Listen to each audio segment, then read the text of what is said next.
Alappuzha പറവൂരിൽ KAAPA case പ്രതി train തട്ടി മരിച്ചു.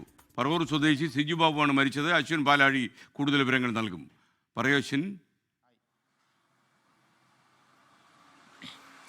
ഇന്നലെ വൈകിട്ട് 7:25 കൂടിയാണ് പറവൂർ പടിഞ്ഞാറായി മംഗളൂർ കൊച്ചുവേളി എക്സ്പ്രസ് തട്ടി ഒരാൾ മരിച്ചതായി കാണുന്നത്. പിന്നീട് നടത്തിയ അന്വേഷണത്തിൽ ഈ ബോഡി തിരിച്ചറിയാൻ നടത്തിയ പരിശോധനയിലാണ് ഇതൊരു കാപ്പ കേസ് പ്രതിയാണെന്നും കഴിഞ്ഞ മാസം അതായത് മാർച്ച് 25-ാം തീയതി ഇയാളെ ആലപ്പുഴയിൽ നിന്ന് നാട് കടത്തിയതാണ് എന്നും മനസ്സിലാകുന്നത്. പിന്നീട് നാട് കടത്തിയ സാഹചര്യത്തിൽ എങ്ങനെയാണ് ആലപ്പുഴ പറവൂർ തന്നെ ഈ ആളെത്തിയത് എന്നുള്ളതാണ് പോലീസിന് സംശയം.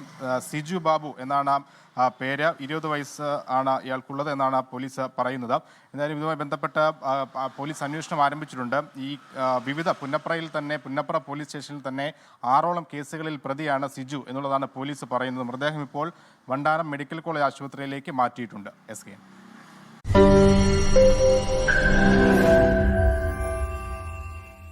ലോകത്തെവിടെയായാലും ഏത് സമയത്തും 24 വാർത്തകളും ഓഗ്മെന്റഡ് റിയാലിറ്റി പാക്കേജുകളും എക്സ്പ്ലെയിനറുകളും വിശദമായി കാണാൻ ഞങ്ങളുടെ യൂട്യൂബ് ചാനൽ നിങ്ങൾക്ക് സബ്സ്ക്രൈബ് ചെയ്യാം.